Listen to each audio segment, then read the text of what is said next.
नमस्कार, आप देख रहे हैं प्योर पटना और आपके साथ मैं हूं शिवानी। आज के बुलेटिन की शुरुआत करते हैं एक बेहद ही पावन अवसर की जानकारी के साथ। तो निर्जला एकादशी ज्येष्ठ माह के शुक्ल पक्ष के 11वें दिन यानी एकादशी तिथि को मनाई जाती है और इस बार यह 6 जून यानी आज मनाई जा रही है और यह दिन हिंदू धर्म के सबसे पुण्यदायी और शक्तिशाली व्रतों में से एक माना जाता है। तो वैष्णव भक्त 7 जून 2025 को निर्जला एकादशी व्रत रखेंगे। तो अब एक नज़र डालते हैं आज की टॉप हेडलाइंस पर। पटना जिले में 10 जून को लग रहा रोजगार मेला। करीब 20 लाख वाहनों का नहीं बन पाएगा प्रदूषण प्रमाण पत्र। पटना साहिब प्रकाश पुंज पार्क का सौंदर्यीकरण हुआ पूरा। पटना में गंगा किनारे 5 एकड़ में बनने जा रहा ड्राई डॉक। पीपीयू स्नातक की पहली मेधा सूची 12 जून को होगी जारी। तो ये थी आज की टॉप हेडलाइंस। अब आइए नजर डालते हैं राजधानी पटना की किस बड़ी खबरों पर।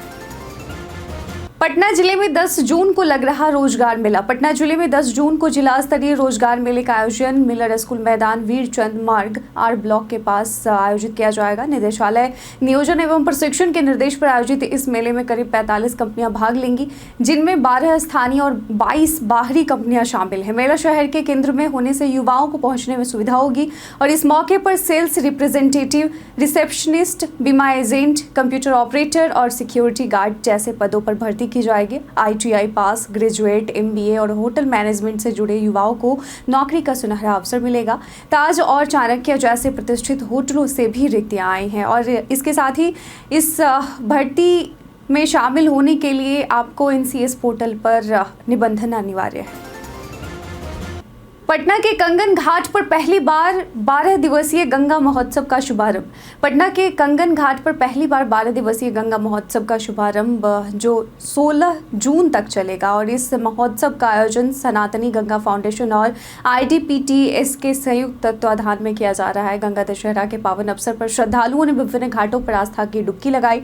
महोत्सव में मां गंगा की 41 फीट ऊंची प्रतिमा का निर्माण हो रहा है जो श्रद्धालुओं के लिए आकर्षण का केंद्र होगी। कंबोडिया के अंतर्राष्ट्रीय कलाकारों ने विशेष गंगा आरती प्रस्तुत की, साथ ही 100 नृत्यांगनाएं विभिन्न शास्त्रीय नृत्यों में भाग ले रही। गंगा सफाई जागरूकता के लिए गंगोत्री से शुद्ध जल रथ पटना लाया गया और यह महोत्सव धार्मिक आस्था और गंगा संरक्षण का सुंदर संगम है। करीब 20 लाख वाहनों का नहीं बन पाएगा प्रदूषण प्रमाण पत्र। बिहार में करीब 20 लाख वाहनों का प्रदूषण प्रमाण पत्र नहीं बन पाएगा क्योंकि इन वाहनों के रजिस्ट्रेशन सर्टिफिकेट में आधार कार्ड से लिंक मोबाइल नंबर अपडेट नहीं है। प्रमाण पत्र बनवाने के लिए OTP केवल आधार से लिंक नंबर पर ही भेजा जाता है, जिससे प्रक्रिया पूरी नहीं हो पा रही है। इसके अलावा कई वाहनों पर चालान का जुर्माना भी लंबित है, जिसे जमा किए बिना प्रमाण पत्र नहीं बनता। वाहन मालिक प्रदूषण जाँच केंद्र और DTO कार्यालय के चक्कर काट रहे हैं। हालांकि मोबाइल नंबर परिवहन.gov.in और सारथी.परिवहन.gov.in पर ऑनलाइन अपडेट किया जा सकता है, जिससे इस समस्या का समाधान संभव है। पटना पहचान में आज हम बात करेंगे सम्राट अशोक की। जी हाँ, सम्राट अशोक मौर्य वंश के महान शासक थे, जिन्होंने 268 से 232 ईसा पूर्व तक भारत का शासन किया और वे सम्राट बिंदुसार के पुत्र और चंद्रगुप्त मौर्य के पौत्र थे। प्रारंभिक जीवन में वे युद्ध प्रिय थे, लेकिन 261 ईसा पूर्व के कलिंग युद्ध में हुई भीषण हानि ने उन्हें अहिंसा और बौद्ध धर्म की ओर प्रेरित किया। उन्होंने धम्म नीति अपनाई और शांति, करुणा, न्याय और धर्म का प्रचार किया। अशोक ने बौद्ध धर्म को श्रीलंका, नेपाल, अफगानिस्तान और एशिया के अन्य भागों तक फैलाया। उन्होंने शिलालेखों और स्तंभों के माध्यम से अपनी नीतियां प्रचारित की। 232 ईसा पूर्व में उनका निधन हुआ। वे आज भी धम्माशोक के रूप में याद किए जाते हैं। पटना में गंगा किनारे 5 एकड़ में बनने जा रहा ड्राई डॉक। पटना में गंगा किनारे 5 एकड़ में बनने जा रहा ड्राई डॉक एक खास तरह की सुविधा है जहां जहाज़ों की मरम्मत, रखरखाव और निर्माण का काम किया जाता है। इसमें जहाज़ों को पानी से बाहर निकालकर सूखी जगह पर लाया जाता है ताकि उन्हें आराम से ठीक किया जा सके।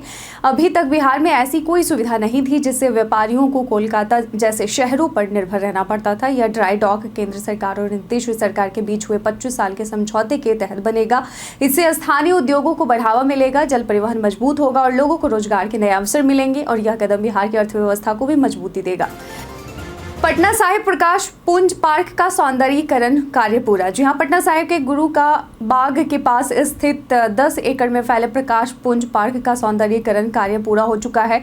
बिहार राज्य पर्यटन विकास निगम द्वारा तालाब के जीर्णोद्धार, हरियाली और ऊर्जा से युक्त लाइटिंग, नौका विहार के लिए जेटी, वॉच टावर और शौचालय जैसी सुविधाएं विकसित की गई हैं। यह पार्क सिख विरासत का प्रतीक है, जिसमें गुरु गोविंद सिंह जी के 4 पुत्रों के नाम पर 4 प्रवेश द्वार और प्रमुख सिख तीर्थों के मॉडल वाली 5 गोलाकार संरचनाएं हैं। एक संग्रहालय भी है जो चित्रों और डिजिटल माध्यमों से गुरु जी के जीवन और शिक्षाओं को दर्शाता है। इस परियोजना पर अब तक 9 करोड़ 49 लाख रुपए खर्च हुए हैं और आगे और सुविधाएं जोड़ी जाएंगी। पटना में 547 अग्निवीरों ने ली शपथ। पटना के दानापुर स्थित बिहार रेजिमेंट सेंटर में ज्येष्ठ गंगा दशहरा के अवसर पर देशभक्ति से भरी पासिंग आउट परेड का आयोजन हुआ, जिसमें बैच 5 के 547 अग्निवीरों ने 31 सप्ताह की कठिन ट्रेनिंग पूरी कर भारतीय सेना में शामिल होने की शपथ ली। परेड में जवानों के अनुशासन, समर्पण और सटीकता की अद्भुत झलक देखने को मिली। कमांडेंट ब्रिगेडियर कमलदीप जसपाल ने परेड का निरीक्षण किया और प्रेरणादायक संबोधन दिया। जवानों ने धर्म ग्रंथों पर हाथ रखकर देश सेवा और तिरंगे की रक्षा का संकल्प लिया। उत्कृष्ट प्रदर्शन करने वाले जवानों को पुरस्कार भी दिए गए। इस समारोह में सेना की परंपरा, गर्व और राष्ट्रभक्ति का द्वितीय संगम देखने को मिला। पटना में बन रहा आधुनिक सुविधा से लैस श्मशान घाट। पटना के बांस घाट में बिहार का पहला मॉडर्न श्मशान घाट बनकर तैयार हो रहा है, जिसकी लागत करीब 89 करोड़ 40 लाख रुपए बताई गई है और यह श्मशान घाट पहले की तुलना में 3 गुना बड़ा होगा और 4.5 एकड़ में फैला होगा। जुलाई तक इसका निर्माण कार्य पूरा होने की संभावना है। इसमें कैंटीन, वेटिंग हॉल, 2 तालाब, अलग अलग कमरे जैसी आधुनिक सुविधाएं होंगी। शवदाह के लिए 5 प्लेटफॉर्म बनाए गए हैं, जिनमें 2 इलेक्ट्रिक और 3 लकड़ी आधारित होंगे। परियोजना का उद्देश्य न केवल धार्मिक सांस्कृतिक जरूरतों को पूरा करना है, बल्कि गंगा की स्वच्छता और पर्यावरण संरक्षण को बढ़ावा देना भी है और यह श्मशान घाट क्षेत्र के लोगों के लिए बड़ी सुविधा साबित होगा। आम लोगों के लिए बंद हुआ गांधी मैदान। पटना के गांधी मैदान को बीते दिन शाम से बकरीद की तैयारियों और नमाज के मद्देनजर आम लोगों के प्रवेश के लिए बंद कर दिया गया है। यह प्रतिबंध 5 जून की शाम से लेकर पर्व की समाप्ति तक प्रभावी रहेगा। जिला प्रशासन ने सुरक्षा और भीड़ प्रबंधन को ध्यान में रखते हुए इस कदम को आवश्यक बताया है। बकरीद के दिन नमाजियों का प्रवेश केवल गेट नंबर 5 और 10 से वाहन से तथा पैदल गेट नंबर 5 से 10 तक सीमित रहेगा। प्रशासन ने सोशल मीडिया पर कड़ी निगरानी भी लगाई है ताकि सांप्रदायिक सौहार्द बिगाड़ने वाली कोई भी गतिविधि रोकी जा सके। आपात स्थिति में नागरिक 24/7 नियंत्रण कक्ष से संपर्क कर सकते हैं। डोमिसाइल मांग पर पटना में प्रदर्शन, पुलिस ने रोका। पटना में डोमिसाइल नीति लागू करने की मांग को लेकर बड़ी संख्या में आंदोलनकारी सड़कों पर उतर आए। वे हाथों में पोस्टर बैनर लेकर सीएम आवास की ओर बढ़ रहे थे, लेकिन पुलिस ने उन्हें जेपी गोलंबर के पास रोक दिया। आंदोलनकारियों ने सरकार के खिलाफ जोरदार नारेबाजी की और कहा कि बिहार की सरकारी नौकरियों पर पहले बिहारियों का अधिकार होना चाहिए। उग्र प्रदर्शन की आशंका को देखते हुए पुलिस ने वाटर कैरन सहित कड़ी सुरक्षा व्यवस्था की थी। इससे पहले बिहार स्टूडेंट यूनियन के छात्र नेता दिलीप कुमार ने 5 जून को बड़े प्रदर्शन की जानकारी दी थी, जो डोमिसाइल को सरकारी नौकरियों और शिक्षण संस्थानों में आरक्षण के लिए जरूरी मानते हैं। पाटलिपुत्र यूनिवर्सिटी स्नातक की पहली मेधा सूची 12 जून को होगी जारी। पाटलिपुत्र यूनिवर्सिटी में स्नातक नियमित सत्र 2025-29 के लिए नामांकन हेतु ऑनलाइन आवेदन की अंतिम तिथि 9 जून कर दी गई है। इस दौरान पूर्व में किए गए आवेदन में त्रुटियों का सुधार भी किया जा सकता है। विश्वविद्यालय प्रशासन के अनुसार पहली मेधा सूची 12 जून को जारी होगी और नामांकन की प्रक्रिया रविवार एवं छुट्टियों में भी चलेगी। नामांकन की अंतिम तिथि 17 जून है, जबकि कक्षाएं 15 जुलाई से आरंभ होंगी। कुलपति डॉक्टर इंद्रजीत सिंह के निर्देश पर यह निर्णय लिया गया है। सभी कॉलेजों को नामांकन प्रक्रिया को कुशलता से संपन्न कराने के निर्देश दिए गए हैं। कोटे के तहत भी प्रवेश की सुविधा दी गई है। राजधानी पटना में अपराधियों का बढ़ता जा रहा आतंक। राजधानी पटना में अपराधियों का आतंक बढ़ता जा रहा है। श्री कृष्णापुरी में पूर्व सांसद विभूति मिश्रा की नातिन रश्मि तिवारी के घर से चांदी के गहने और बेशकीमती सामान चोरी हो गए। वहीं राजीव नगर में बाइक सवार बदमाशों ने सुबह सैर कर रहे सीआरपीएफ हवलदार हरिशंकर यादव की 16 ग्राम की सोने की चेन झपट ली। कंकड़बाग में वाहन जांच के दौरान 3 मोबाइल झपटमार पकड़े गए। ट्रेनों में 2 महिलाओं के पर्स चोरी हुए, जिनमें नकदी और मोबाइल थे। इसके अलावा शादी में गई युवती के मखनिया कुआं स्थित फ्लैट से 70,000 रुपए और गहने चोरी हो गए। पटना पुलिस इस सभी मामलों की जांच में जुटी है।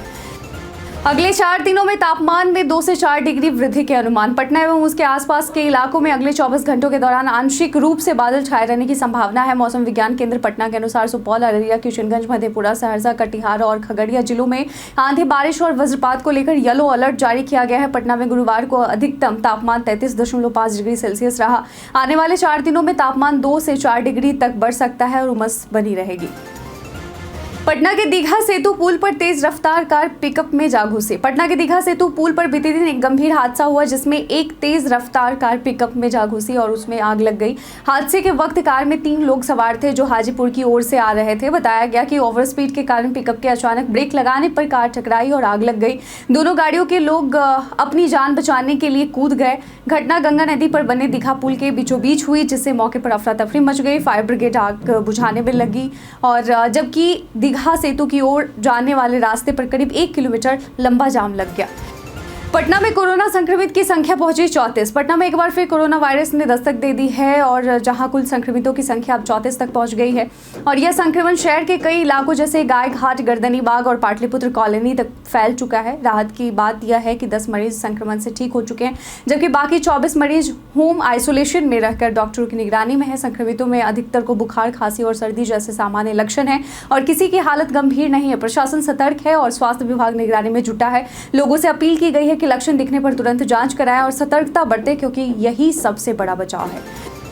पटना पर्यटन में आज हम बात करेंगे खुदा बख्श लाइब्रेरी की। खुदा बख्श ओरिएंटल पब्लिक लाइब्रेरी की स्थापना 18वीं शताब्दी के मध्य में खुदा बख्श द्वारा अपने पिता से विरासत में मिली 1400 पांडुलिपियों से हुई थी। 1891 में जनता के लिए खोली गई यह लाइब्रेरी अब 21,000 पांडुलिपियों और 2.5 लाख मुद्रित पुस्तकों का भंडार है जिनमें फारसी, अरबी, हिंदी, अंग्रेजी, तुर्की आदि भाषाएं शामिल हैं। इसमें तैमूर वंश के इतिहास पर आधारित दुर्लभ तारीख ए खानदान ए तिमूरिया, नेपोलियन पर बायरन की हस्तलिखित कविता, नादिर शाह की तलवार और 2.5 मिमी की कुरान की प्रति भी है और यह लाइब्रेरी संरक्षण कार्यों, डिजिटलाइजेशन और शोध में अग्रणी है और विश्व भर के विद्वानों को आकर्षित करती है।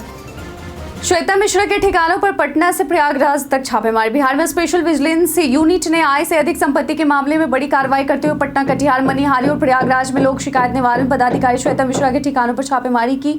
श्वेता मिश्रा पर 80 लाख रुपए से अधिक की अवैध संपत्ति अर्जित करने का आरोप है। इससे पहले वो आरा सदर की भूमि सुधार उप समाहर्ता थी जहां उनके खिलाफ दाखिल खारिज के मामलों में रिश्वत मांगने और कार्य में अनियमितता के आरोप लगे थे। उन पर जानबूझकर दस्तावेज गलत स्थान पर भेजने और बाहरी लोगों से काम कराने के भी आरोप हैं। विजिलेंस ने उनके खिलाफ अनुपातहीन आय का मामला दर्ज किया है। भारत के खिलाफ इंग्लैंड के टेस्ट टीम का ऐलान। इंग्लैंड ने भारत के खिलाफ 20 जून से शुरू हो रहे 5 टेस्ट मैचों की सीरीज के पहले मैच के लिए 14 सदस्यीय टीम की घोषणा की। बेन स्टोक्स टीम की कप्तानी करेंगे। तेज गेंदबाज जेमी ओवर्टन की 3 साल बाद टेस्ट टीम में वापसी हुई है जबकि ब्रायडन कार्स और क्रिस वोक्स चोट के बाद टीम में लौटे हैं। जैकब बेथेल और जेमी स्मिथ जैसे युवा खिलाड़ियों को मौका मिला है। जो रूट, ओली पोप और जैक क्रॉली बल्लेबाजी की रेड होंगे। यह मुकाबला वर्ल्ड टेस्ट चैंपियनशिप 2025-27 चक्र की शुरुआत करेगा। भारत की ओर से शुभमन गिल पहली बार टेस्ट कप्तान होंगे क्योंकि रोहित शर्मा और विराट कोहली ने टेस्ट क्रिकेट से संन्यास ले लिया है। भारत के इतिहास में आज की तारीख कई कांडों से है दर्ज। बिहार की बागमती नदी में 1981 को एक ट्रेन गिर गई जिससे उसमें सवार 1000 लोगों में से करीब 800 लोगों की जान चली गई। शिवाजी महाराज का 1674 में रायगढ़ के किले में राज्याभिषेक और साथ ही उन्होंने छत्रपति की उपाधि ग्रहण की।